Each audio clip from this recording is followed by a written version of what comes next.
नमस्कार ओडिशा। आज होची मार्च मास 26 तारीख गुरुवार। आज दिन जाकर गुरुत्वपूर्ण खबर उपरे आसंतु नजर पकाइबा। भिडियो को शेष पर्यंत देखंतु, मात्र किछि समय मध्य जानि परिबे आज दिन संपूर्ण खबर।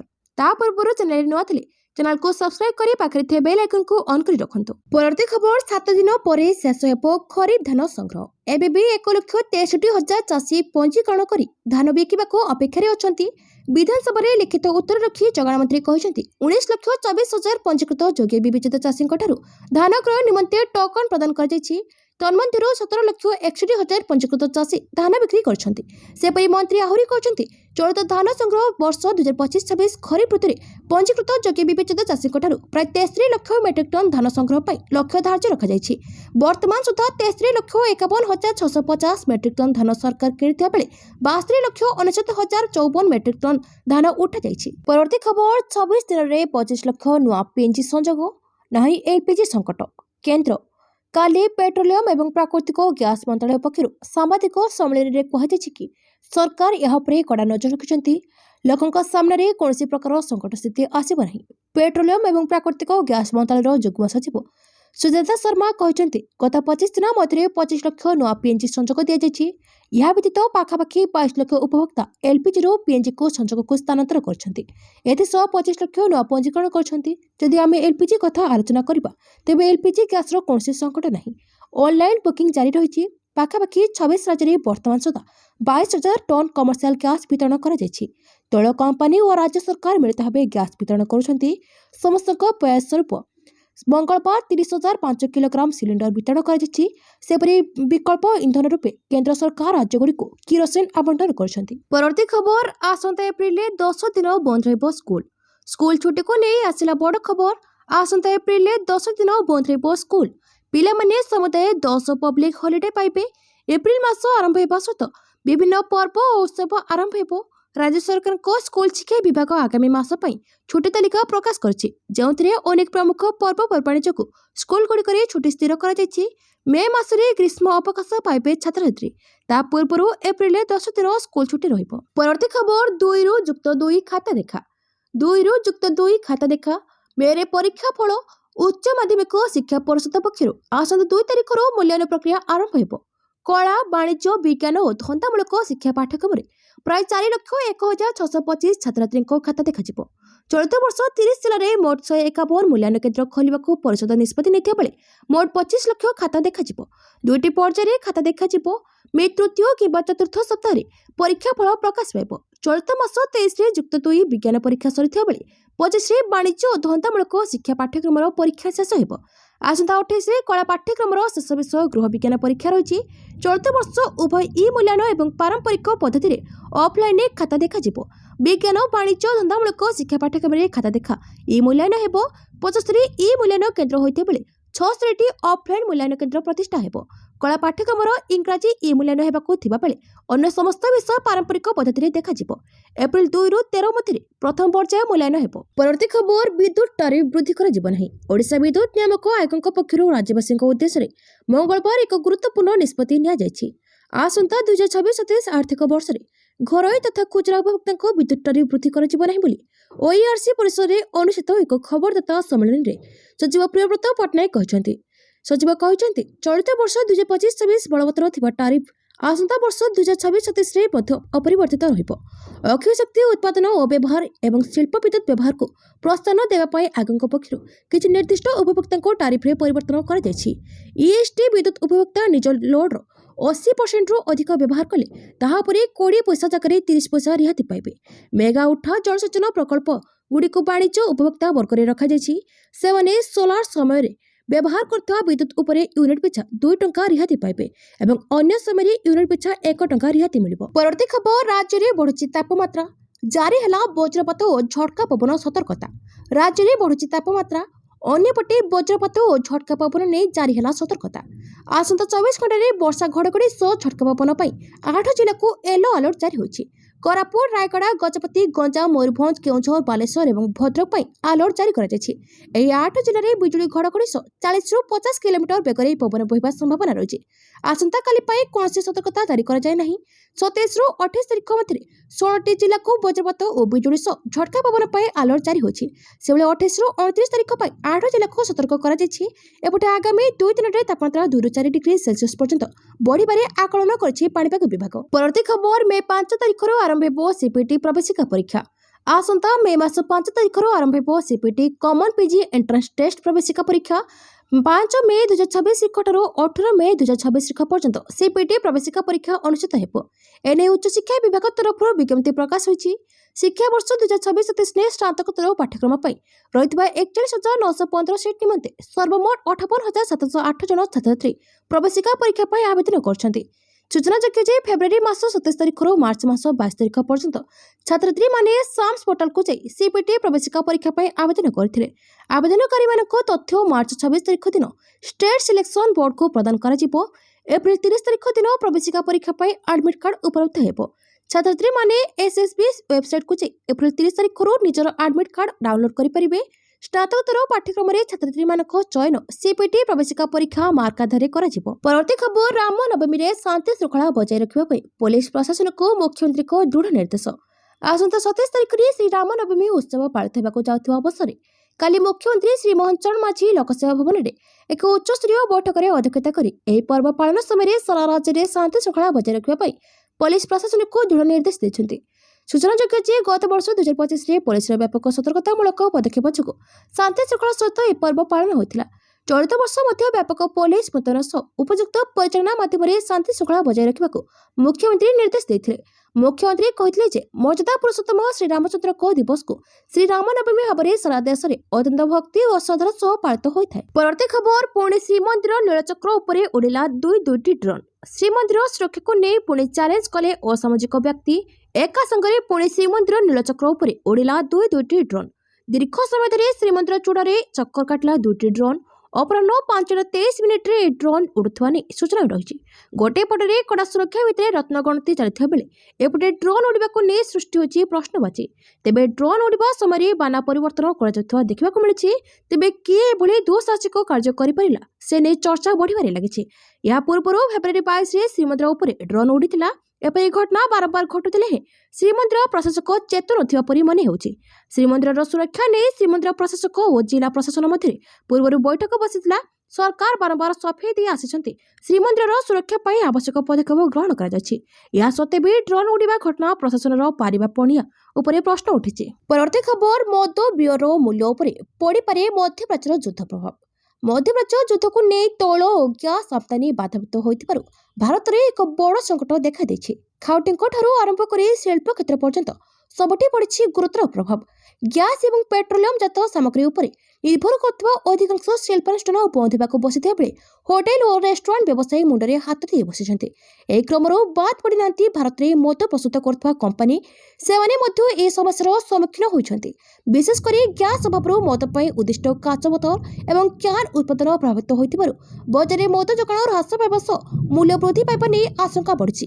ତେବେ ଗ୍ୟାସ୍ ଅଭାବକୁ ନେଇ ଏବେ କାଚ ବୋତଲ ଉତ୍ପାଦନରେ ସମସ୍ୟା ଦେଖାଦେବା ସହ ଉତ୍ପାଦନ ଖର୍ଚ୍ଚ ମଧ୍ୟ ବୃଦ୍ଧି ପାଇଛି, ଯାହାକୁ ନେଇ ବଜାରରେ ବିଭିନ୍ନ କମ୍ପାନୀର ମଦ ଉପଲବ୍ଧ କରାଇବା କଷ୍ଟକର ହୋଇପଡ଼ିଛି। ଯେଉଁ ବିୟର କ୍ୟାନ୍ରେ ଆସୁଥିଲା ସେହି କ୍ୟାନ୍ ଉତ୍ପାଦନ ମଧ୍ୟ ହ୍ରାସ ପାଇଛି। କ୍ୟାନ୍ ତିଆରି ପାଇଁ ଆବଶ୍ୟକ ରହିଥିବା ଆଲୁମିନିୟମ ବିଦେଶରୁ ଆମଦାନୀ କରିବା ଏବେ ସେତିକି ସହଜ ହେଉନାହିଁ। ଫଳରେ ଏବେ ଭାରତୀୟ ବଜାରରେ ମଦ ଏବଂ ବିୟର ମୂଲ୍ୟ ବୃଦ୍ଧି ପାଇବା ନେଇ ବ୍ରିୱର୍ସ ଆସୋସିଏସନ ଅଫ୍ ଇଣ୍ଡିଆ ପକ୍ଷରୁ କୁହାଯାଇଛି। ପରବର୍ତ୍ତୀ ଖବର ଏପ୍ରିଲ 6ରୁ ସକାଳ କୋର୍ଟ। ରାଜ୍ୟର ଜିଲ୍ଲା ଦୌରା ଜଜ୍ ଓ ଅନ୍ୟାନ୍ୟ ନିମ୍ନ ଅଦାଲତ ସକାଳ ହେବ। ଏପ୍ରିଲ 6ରୁ ସକାଳ କୋର୍ଟ ନେଇ ଓଡ଼ିଶା ହାଇକୋର୍ଟଙ୍କ ପକ୍ଷରୁ ସମସ୍ତ ଜିଲ୍ଲା ଦୌରା ଜଜ୍ଙ୍କୁ ନେଇ ଏନେଇ ନିର୍ଦ୍ଦେଶନାମା ଦିଆଯାଇଛି। ସକାଳ 7ଟାରୁ ଦିନ 1ଟା ପର୍ଯ୍ୟନ୍ତ କୋର୍ଟ କାର୍ଯ୍ୟ ଚାଲିବ। ମଝିରେ ଅଧଘଣ୍ଟାରେ ବିରତି ମଧ୍ୟ ରହିବ। ବ୍ରହ୍ମପୁର, ଛତ୍ରପୁର, ଭୁବନେଶ୍ୱର, କୋରାପୁଟ ସଦର ଓ ପୁରୀ ସଦର ବ୍ୟତୀତ ଅନ୍ୟ ସମସ୍ତ କୋର୍ଟରେ ଏହି ନିୟମ ଲାଗୁ ହେବ। ସମସ୍ତ ଜିଲ୍ଲା ଓ ସେସନ୍ସ ଜଜ୍ଙ୍କୁ ଲେଖିଥିବା ଚିଠିରେ ରେଜିଷ୍ଟ୍ରାର କହିଛନ୍ତି ଯେ ରାଜ୍ୟର ସମସ୍ତ ସ୍ଥାନରେ ଥିବା ଜିଲ୍ଲା ଏବଂ ଅଧସ୍ତନ କୋର୍ଟଗୁଡ଼ିକର ସକାଳ ବୈଠକ ଏପ୍ରିଲ 6ଠାରୁ ସକାଳ 7ଟାରୁ ଅପରାହ୍ନ 1ଟା ପର୍ଯ୍ୟନ୍ତ ଆରମ୍ଭ ହେବ ଏବଂ 10ଟାରୁ 10:30 ଯାଏଁ ଅଧଘଣ୍ଟା ବିରତି ରହିବ। ବ୍ରହ୍ମପୁର, ଛତ୍ରପୁର, ଭୁବନେଶ୍ୱର, କୋରାପୁଟ ସଦର ଏବଂ ପୁରୀ ସଦର ବ୍ୟତୀତ ଅନ୍ୟ ସ୍ଥାନଗୁଡ଼ିକରେ ଗ୍ରୀଷ୍ମ ଅବକାଶର ଶେଷ କାର୍ଯ୍ୟ ଦିବସ ପର୍ଯ୍ୟନ୍ତ କୋର୍ଟ ବୈଠକ ସକାଳ 7:30ରୁ 12:30 ପର୍ଯ୍ୟନ୍ତ ହେବ। ପରବର୍ତ୍ତୀ ଖବର ଯୁଦ୍ଧ ଭିତରେ ଭାରତ ପାଇଁ ଖୁସି ଖବର। ମହଜୁଦ ରହିଛି ପର୍ଯ୍ୟାପ୍ତ ପରିମାଣର ଅଶୋଧିତ ତୈଳ। ଭୟଭୀତ ହୁଅନ୍ତୁ ନାହିଁ। ମଧ୍ୟପ୍ରାଚ୍ୟରେ ବଢ଼ୁଥିବା ସଂଘର୍ଷ ମଧ୍ୟରେ ଭାରତ ସରକାର ଏକ ବଡ଼ ଆଶ୍ୱସ୍ତି ପ୍ରଦାନ କରିଛନ୍ତି। पेट्रोलियम मंत्रालय स्पष्ट कर देश भितर पर्याप्त परिमाण में अशोधित तैल और इंधन उपलब्ध अच्छी, तेणु आतंकित होबार कौन आवश्यकता नहीं। सरकार प्रतिश्रुति देते पेट्रोल और डीजेल मूल्य में कौन परिवर्तन होना और गैस जगाण 100% निरवच्छिन्न भाव में जारी रही समय वैदेशिक व्यापार मंत्रालय कही अमेरिका राष्ट्रपति डोनाल्ड ट्रंप आलोचना समय प्रधानमंत्री नरेंद्र मोदी गुरुत्वपूर्ण सामुद्रिक पथ जेपरिक हॉर्मुज प्रणाली खोला रखा और उत्तेजना ह्रास करने पर गुरुत्वारोप कर पेट्रोलियम मंत्रालय युग्म सचिव सुजाता शर्मा कहते देश में पर्याप्त परिमाण में अशुद्ध तैल मौजूद अच्छी, आम पाखे पर्याप्त परिमाण में पेट्रोल और डीजेल कथित अच्छी, कौन स्थान में कौन अभाव नहीं। से जनसाधारण को आतंकित हो किणवाक निवृत्त रहा अनुरोध कर पेट्रोल और डीजेल मूल्य में कौन वृद्धि होना। पीएनजी और सीएनजी उभय जगाण 100% बजाय रखा। से आहरी उल्लेख कर पेट्रोलियम मंत्रालय गतकाली एक गैजेट विज्ञप्ति जारी करिछि। सरकार पीएनजी सेवार विस्तार पर सक्रिय भाव में कार्य करुछन्ति। परवर्ती खबर घरे गैस उपभोक्तांको पई बड़ खबर। केंद्र सरकार घरे एलपीजी सिलिंडर वितरण और परवर्ती रिफिल बुकिंग मध्य बाध्यतामूलक व्यवधान को 25 दिन 35 दिन को वृद्धि करछन्ति। डबल सिलिंडर संजोग थिबा सहरांचल परिवार निरवच्छिन्न जगाण पई घरे 2टी एलपीजी सिलिंडर रखिबार व्यवस्था एवं सेमानकु 14.2 किलोग्राम सिलिंडर रिफिल बुक करबा पई डेलीवरी तारीख रु 35 दिन अपेक्षा करबाको पड़िबो। या प्रधानमंत्री उज्ज्वला योजनार परिसर बाहर थिबा ग्राहक मानक पई प्रयोज्य। एही योजना दारिद्र्य सीमारेखा तले थिबा महिला मानकु मागणारे रंधन गैस जगाइबा पई उद्दिष्ट। सहरर वितरक मानक पाखरे एक संशोधित मूल्य चार्ट पहुंची सारी। पश्चिम एशिया युद्ध जो जगाण संकुचित होगापी पूर्व 25 दिन व्यवधान लागू कर सीमा वृद्धि सूचाई देउछि जगाण उपरे चाप एपर्यंत कमी नहीं। जड़े वितरक कहते वाणिज्यिक एलपीजी सिलिंडर जगाण अधिक चाप रही।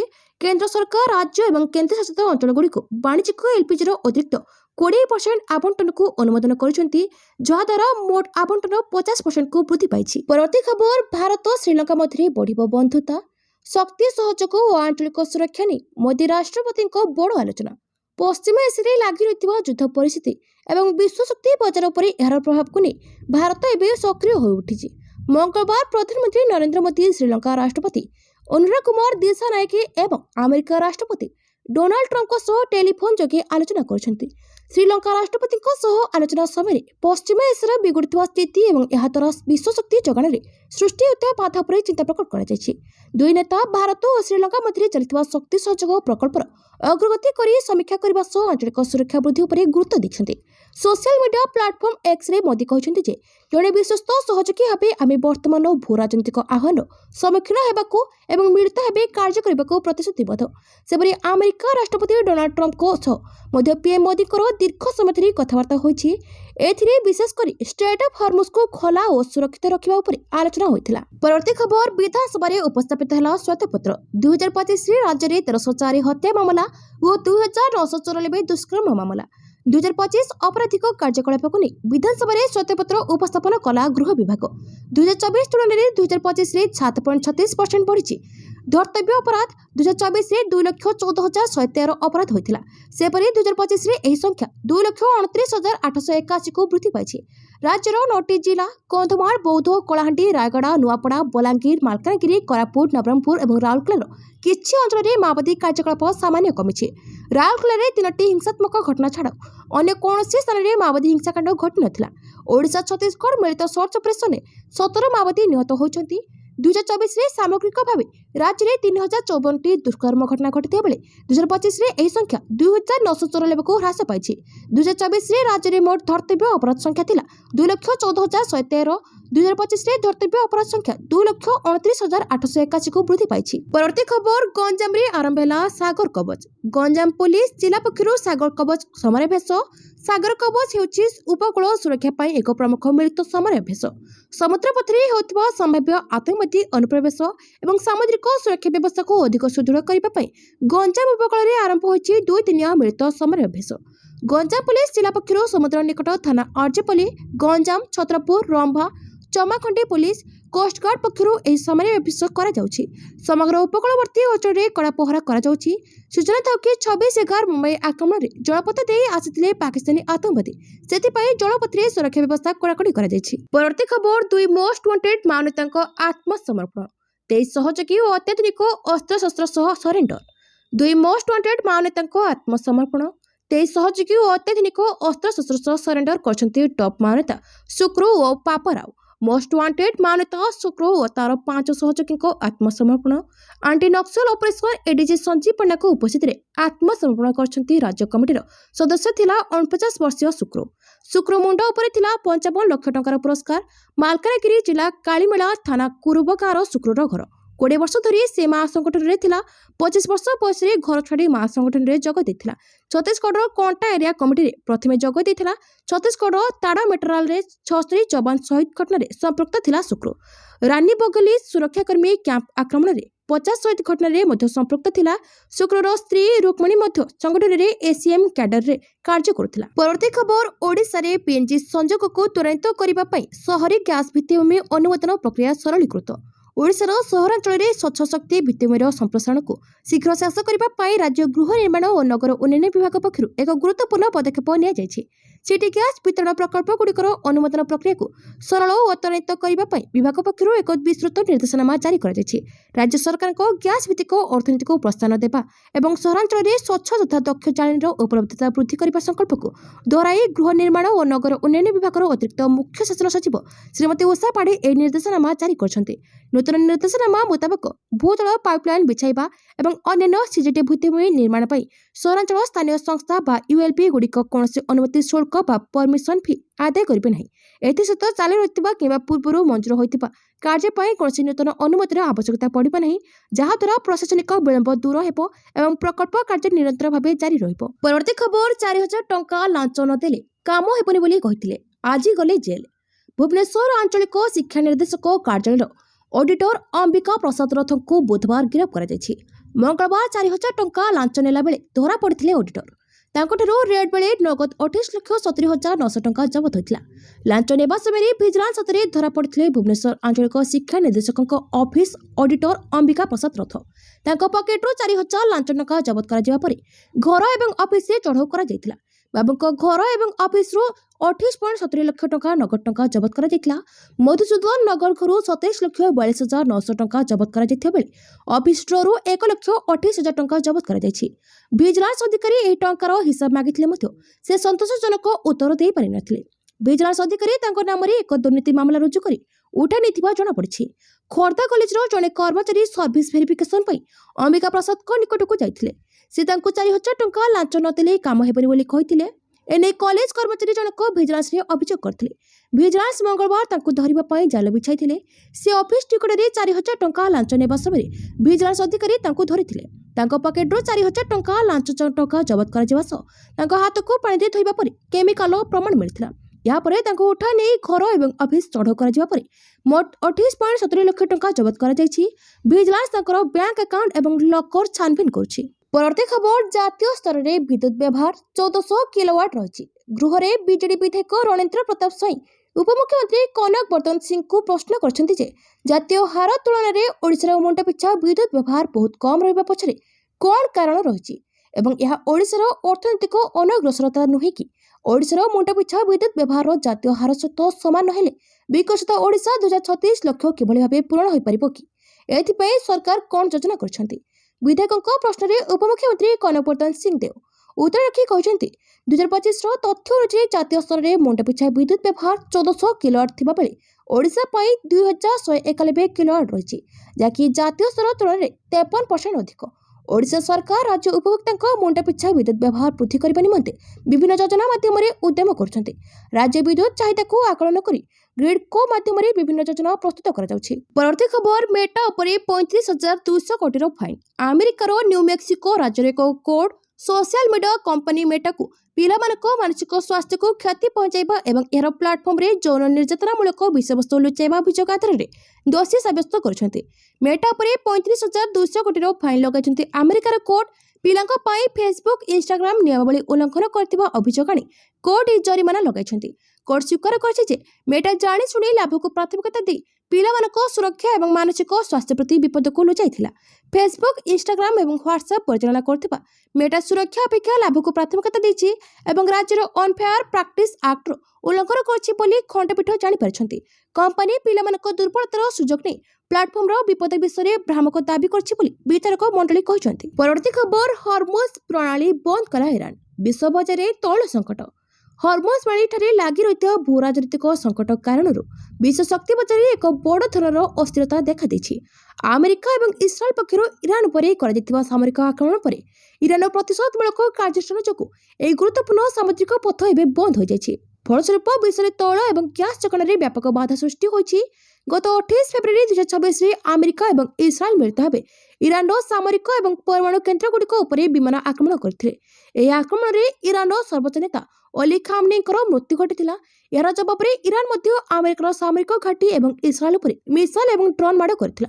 ଏହା ସହିତ ଇରାନର ଇସଲାମିକ ରିଭଲ୍ୟୁସନାରୀ ଗାର୍ଡ କର୍ପସ ହର୍ମୋସ୍ ପାଣି ଦେଇ ଯାଉଥିବା ବ୍ୟବସାୟିକ ଜାହାଜଗୁଡ଼ିକୁ ରୋକିବା ସହ ଆକ୍ରମଣ କରିବା ଆରମ୍ଭ କରିଥିଲା, ଯାହାଫଳରେ ଏହି ପଥରେ ଯାତାୟାତ ସମ୍ପୂର୍ଣ୍ଣ ବନ୍ଦ ହୋଇଯାଇଛି। ପରବର୍ତ୍ତୀ ଖବର, ଡିଆରଡିଓ ପ୍ରସ୍ତୁତ କରୁଛି ଭବିଷ୍ୟତ ଯୁଦ୍ଧର roadmap.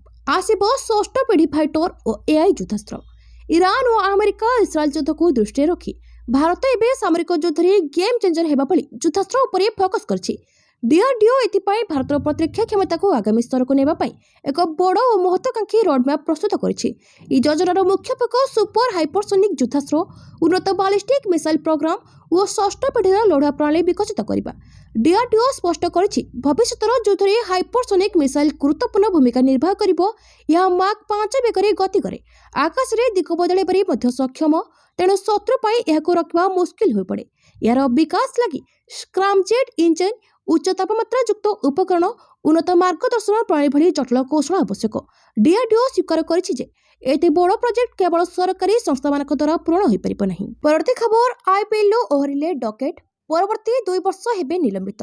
England opening batter Ben Duckett ଆଗାମୀ ଆଇପିଏଲ୍ରୁ ଓହରି ଯାଇଛନ୍ତି।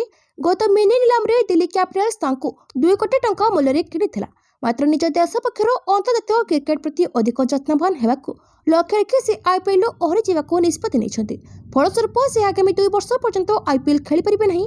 ଆଇପିଏଲ୍ ଗଭର୍ଣ୍ଣିଂ କାଉନସିଲ୍ ପକ୍ଷରୁ ବିଦେଶୀ ଖେଳାଳିଙ୍କ ପାଇଁ ଲାଗୁ କରାଯାଇଥିବା ନିୟମ ଅନୁଯାୟୀ କୌଣସି ଖେଳାଳି ଆଇପିଏଲ୍ ନିଲାମ ପ୍ରକ୍ରିୟାରେ ସାମିଲ ହୋଇ କୌଣସି ଦଳ ସହ ଚୁକ୍ତିବଦ୍ଧ ହେବା ପରେ ଓହରି ପାରିବେ ନାହିଁ। ଏଭଳି ସ୍ଥଳେ କୌଣସି ଖେଳାଳି ଓହରିଲେ ତାଙ୍କୁ 2 ବର୍ଷ ପାଇଁ ନିଲମ୍ବିତ କରାଯିବ। ଡକେଟ୍ ସମ୍ପୂର୍ଣ୍ଣ ଫିଟ୍ ଥାଇ ଅନ୍ତିମ ମୁହୂର୍ତ୍ତରେ ଓହରି ଯାଇଥିବାରୁ ଦଣ୍ଡିତ ହେବା ନିଶ୍ଚିତ। ସେ 2028 ସିଜନ ପର୍ଯ୍ୟନ୍ତ ନିଲାମ ପାଇଁ ନାମ ଦାଖଲ କରିପାରିବେ ନାହିଁ। ପରବର୍ତ୍ତୀ ଖବର, ଟ୍ରମ୍ପଙ୍କ ବକ୍ତବ୍ୟ ଏକ ମନଗଢ଼ା ଅଭିଯାନ। ଆଇଆରଜିସି ଇରାନ ଯୁଦ୍ଧ ନେଇ ଟ୍ରମ୍ପଙ୍କ ବଡ଼ ବୟାନ, କହିଛନ୍ତି ଆମେ ଜିତି ସାରିଛୁ, ଇରାନ ଏବେ ବୁଝାମଣା ପାଇଁ ବ୍ୟାକୁଳ। ଇରାନରେ ଆମକୁ ବଡ଼ ସଫଳତା ମିଳିଛି। ସେମାନଙ୍କ ପାଖରେ ଏବେ ନା ଅଛି ନୌସେନା, ନା ବାୟୁସେନା କିମ୍ବା କୌଣସି ରାଡାର। ସେମାନଙ୍କର ନେତାମାନେ ମଧ୍ୟ ଆଉ ନାହାନ୍ତି। ଏହି ପରିସ୍ଥିତିରେ ସେମାନେ ଏକ ଚୁକ୍ତି ବା ବୁଝାମଣା କରିବାକୁ କେତେ ବ୍ୟାକୁଳ ତାହା ଆପଣ କଳ୍ପନା କରିପାରିବେ ନାହିଁ। ତେବେ ଆଗକୁ କ'ଣ ହେଉଛି ଦେଖାଯିବ ବୋଲି ଟ୍ରମ୍ପ କହିଛନ୍ତି। ଇରାନ ସହ ଆଲୋଚନାରେ ସବୁଠୁ ବଡ଼ ସର୍ତ୍ତ ହେଉଛି ସେମାନେ କଦାପି ପରମାଣୁ ଅସ୍ତ୍ର ରଖିପାରିବେ ନାହିଁ। ସେ ଆହୁରି ମଧ୍ୟ କହିଛନ୍ତି ଯେ ଆମେରିକା ଇରାନରେ ଯୁଦ୍ଧ ଜିତି ସାରିଛି। କେବଳ ମିଛ ଖବର ପ୍ରସାରଣ କରୁଥିବା ମିଡିଆ ଏହାକୁ ଚାଲୁ ରଖିବାକୁ ଚାହୁଁଛି। ଅନ୍ୟପଟେ ଆମେରିକା ସହିତ ଇରାନର ଆଲୋଚନାର ଦାବିକୁ ସାର୍ବଜନୀନ ଭାବରେ ଅସ୍ୱୀକାର କରିବା ପରେ ଆଇଆରଜିସି ମୁଖପାତ୍ରଙ୍କ ଏହି ମନ୍ତବ୍ୟ ଆସିଛି। ଇରାନର ରିଭଲ୍ୟୁସନାରୀ ଗାର୍ଡ କହିଛି, ଆମେ ଆମେରିକୀୟ ଲକ୍ଷ୍ୟସ୍ଥଳ ଉପରେ ନୂତନ ଆକ୍ରମଣ ଆରମ୍ଭ କରିଛୁ। ଟ୍ରମ୍ପଙ୍କ ବକ୍ତବ୍ୟ ଏକ ମନଗଢ଼ା ଅଭିଯାନ। ପରବର୍ତ୍ତୀ ଖବର, ସମୁଦ୍ର ମଝିରେ ଗର୍ଜିଲା ଭାରତୀୟ ଯୁଦ୍ଧପୋତ। ସମୁଦ୍ରରେ ତୈଳ ଜାହାଜକୁ ପହରା ଦେଉଛି ଭାରତୀୟ ନୌସେନା। ଇରାନ ଇସ୍ରାଏଲ ଯୁଦ୍ଧ ମଧ୍ୟରେ ଏବେ ବିଶ୍ୱର ନଜର ଷ୍ଟ୍ରେଟ୍ ଅଫ୍ ହର୍ମୁଜ ଉପରେ। ଏହି ଗୁରୁତ୍ୱପୂର୍ଣ୍ଣ ସାମୁଦ୍ରିକ ପଥରେ ଉତ୍ତେଜନା ଲାଗି ରହିଥିବା ବେଳେ ଭାରତୀୟ ନୌସେନା ନିଜର ସାହସିକତା ଓ ରଣନୀତି ପ୍ରଦର୍ଶନ କରି ସମସ୍ତଙ୍କୁ ଚକିତ କରିଦେଇଛି। ବିଶ୍ୱର ଏହି ଲାଇଫ୍ ଲାଇନ୍ରେ ଭାରତୀୟ ପତାକାଧାରୀ ଜାହାଜଗୁଡ଼ିକୁ ସୁରକ୍ଷିତ ବାହାର କରିବା ପାଇଁ ଭାରତୀୟ ନୌସେନା ଏବେ ଢାଲ ସାଜି ଛିଡ଼ା ହୋଇଛି।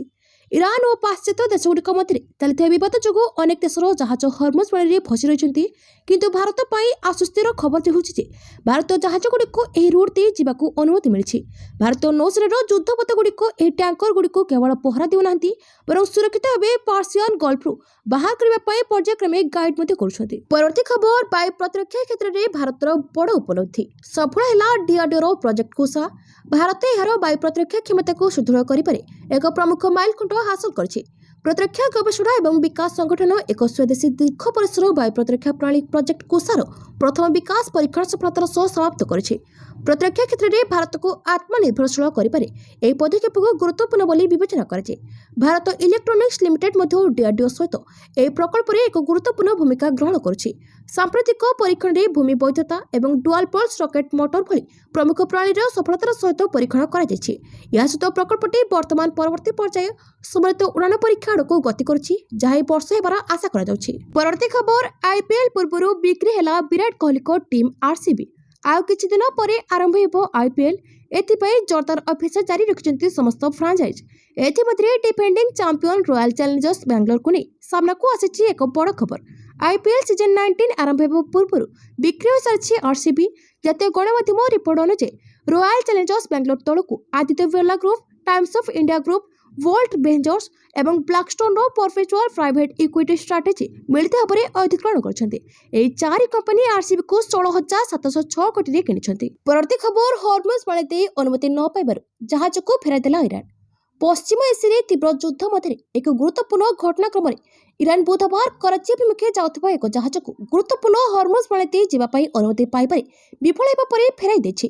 କାବୁଲ ସ୍ଥିତ ଇରାନୀ ଦୂତାବାସ ଏକ ବିବୃତ୍ତିରେ କହିଛି, ଆଇନଗତ ପ୍ରୋଟୋକଲ ପାଳନ କରିବାରେ ବିଫଳତା ଏବଂ ହରମୁଜ ପାଣି ଦେଇ ଯିବା ପାଇଁ ଅନୁମତି ଅଭାବରୁ କଣ୍ଟେନର ଜାହାଜ ସେଲେନ୍କୁ IRGC ନୌସେନା ଦ୍ୱାରା ଫେରାଇ ଦିଆଯାଇଛି। ଯାହା ଏକ ବିବୃତ୍ତିରେ କୁହାଯାଇଛି, ଏହି ଜଳପଥ ଦେଇ ଯେକୌଣସି ଜାହାଜ ଯିବା ପାଇଁ ଇସଲାମିକ ଗଣରାଜ୍ୟ ଇରାନର ସାମୁଦ୍ରିକ କର୍ତ୍ତୃପକ୍ଷଙ୍କ ସହିତ ପୂର୍ଣ୍ଣ ସମନ୍ୱୟ ଆବଶ୍ୟକ।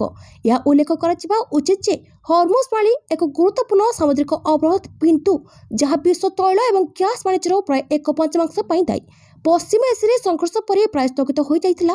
ଏହି ସମୟ ମଧ୍ୟରେ ଇସଲାମିକ ରେଭଲ୍ୟୁସନାରୀ ଗାର୍ଡ କର୍ପସ ନୌସେନା ମଧ୍ୟ ନିଶ୍ଚିତ କରିଛି ଯେ ଜାହାଜଟି ଆଇନଗତ ପ୍ରୋଟୋକଲ ପାଳନ କରିବାରେ ବିଫଳ ହୋଇଥିବାରୁ ଏହା ହସ୍ତକ୍ଷେପ କରିଛି। ପରବର୍ତ୍ତୀ ଖବର, ଜୁବିନ ଗର୍ଗଙ୍କ ମୃତ୍ୟୁରେ କୌଣସି ଷଡ଼ଯନ୍ତ୍ର ନାହିଁ, କହିଲେ ସିଙ୍ଗାପୁର କୋର୍ଟ। ପ୍ରସିଦ୍ଧ ଗାୟକ ଜୁବିନ ଗର୍ଗଙ୍କ ମୃତ୍ୟୁ ଘଟଣାରେ ସିଙ୍ଗାପୁର କୋର୍ଟଙ୍କ ବଡ଼ ରାୟ ପ୍ରକାଶ ପାଇଛି। କୋର୍ଟଙ୍କ କହିବା ଅନୁଯାୟୀ ଜୁବିନଙ୍କ ମୃତ୍ୟୁ କୌଣସି ଷଡ଼ଯନ୍ତ୍ର ନୁହେଁ, ବରଂ ଏକ ଦୁର୍ଘଟଣାଜନିତ ମୃତ୍ୟୁ ଥିଲା। ବୁଧବାର ଦିନ state coroner Adam Nakhoda Singapore police କୋଷ୍ଟଗାର୍ଡର ଯାଞ୍ଚକୁ ସଠିକ ବୋଲି ଦର୍ଶାଇ ଏହି ନିଷ୍ପତ୍ତି ଶୁଣାଇଛନ୍ତି।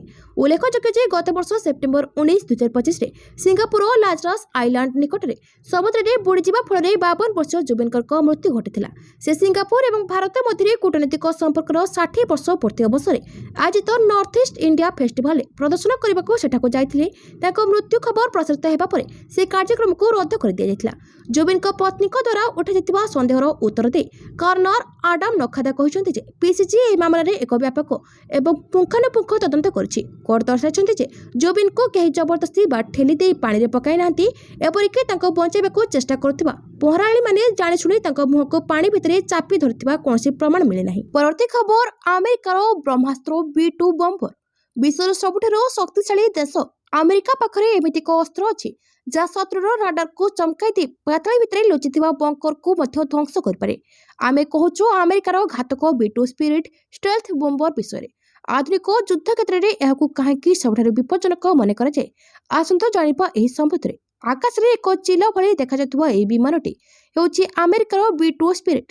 ଏହାର ସବୁଠାରୁ ବଡ଼ ବିଶେଷତ୍ୱ ହେଉଛି ଏହାର ଷ୍ଟେଲ୍ଥ ଟେକ୍ନୋଲୋଜି। ଶତ୍ରୁ ପକ୍ଷର କୌଣସି ବି ରାଡାର ଏହାକୁ ଧରିପାରିବ ନାହିଁ। ଶତ୍ରୁ ଜାଣିବା ଆଗରୁ ଏହା ତାର ସୀମା ଭିତରକୁ ପଶି ବୋମା ବର୍ଷା କରି ଫେରି ଆସିଥିବାର ସକ୍ଷମ ରଖିଛି।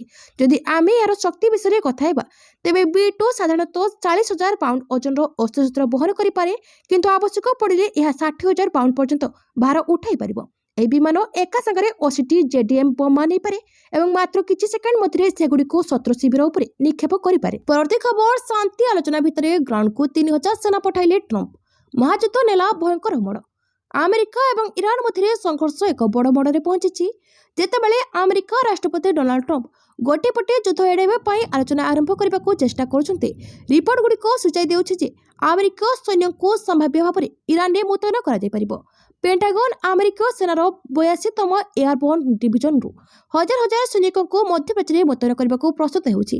ଏହା ଇରାନ ସହିତ ସଂଘର୍ଷରେ ଏକ ସମ୍ଭାବ୍ୟ ବୃଦ୍ଧିର ସଂକେତ ଦେଉଛି। ଦି ୱାଲ୍ ଷ୍ଟ୍ରିଟ୍ ଜର୍ଣ୍ଣାଲର ଏକ ରିପୋର୍ଟ ଅନୁଯାୟୀ 82ତମ ଏୟାରବୋର୍ନ ଡିଭିଜନରୁ ପ୍ରାୟ 3,000 ସୈନିକଙ୍କୁ ମଧ୍ୟପ୍ରାଚ୍ୟରେ ମୁତୟନ କରାଯିବାକୁ ସ୍ଥିର କରାଯାଇଛି, ଯାହାଫଳରେ ଏହି ଅଞ୍ଚଳକୁ ପୂର୍ବରୁ ଯାଉଥିବା ଆମେରିକୀୟ ମେରାଇନକୁ ସଂଖ୍ୟା ବୃଦ୍ଧି କରିପାରିବ। ଅଧିକାରୀମାନେ କହିଛନ୍ତି ଯେ ଇରାନରେ ଆମେରିକୀୟ ସୈନ୍ୟଙ୍କ ସମ୍ଭାବ୍ୟ ପ୍ରବେଶ ସମ୍ପର୍କରେ ଏପର୍ଯ୍ୟନ୍ତ କୌଣସି ନିଷ୍ପତ୍ତି ନିଆଯାଇ ନାହିଁ। ତଥାପି ଏହି ସାମରିକ ନିର୍ମାଣ ଏହି ସମ୍ଭାବନାକୁ ବୃଦ୍ଧି କରେ ଯେ ଆମେରିକୀୟ ସୈନ୍ୟ ସଂଘର୍ଷରେ ଅଧିକ ଗଭୀର ଭାବରେ ଫସି ପାରନ୍ତି। ପରବର୍ତ୍ତୀ ଖବର, ପ୍ରକାଶ ପାଇଲା ICC T20 ର୍ୟାଙ୍କିଂ। ଟପ୍ 10 ଭିତରେ ସ୍କାଏ। ICC ପକ୍ଷରୁ ପ୍ରକାଶ ପାଇଲା T20 ର୍ୟାଙ୍କିଂ। 100ତମ ପ୍ରକାଶ ପାଇଥିବା ଏହି ର୍ୟାଙ୍କିଂରେ ନ୍ୟୁଜିଲାଣ୍ଡ ଏବଂ ଦକ୍ଷିଣ ଆଫ୍ରିକା ଖେଳାଳିମାନେ କମାଲ କରିଛନ୍ତି। T20 ବିଶ୍ୱକପ୍ ପରଠାରୁ ଭାରତୀୟ ଦଳ କୌଣସି ମ୍ୟାଚ୍ ଖେଳି ନାହିଁ। ତଥାପି ଟପ୍ 10 ଭିତରେ 4 ଜଣ ଭାରତୀୟ ଖେଳାଳି ରହିଛନ୍ତି। ସୂର୍ଯ୍ୟକୁମାର ଯାଦବ ଏକ ଲମ୍ବା ଲମ୍ଫ ମାରିଥିବା ବେଳେ ସେ ଟପ୍ 10 ମଧ୍ୟରେ ପ୍ରବେଶ କରିଛନ୍ତି। सूर्य कुमार यादव सप्तम स्थान में रही। एवं भारतीय खेलाड़ी मैंने सीधासख भाव आईपीएल खेलिए। सेपटे ए रैंकिंग रे 1 नंबर स्थान में रही भारतीय ओपनर अभिषेक शर्मा। द्वितीय स्थान में ईशान किशन निजर स्थान बजाय रखिता बेले तिलक वर्मा षष्ठ स्थान में और सूर्य कुमार यादव सप्तम स्थान में रही।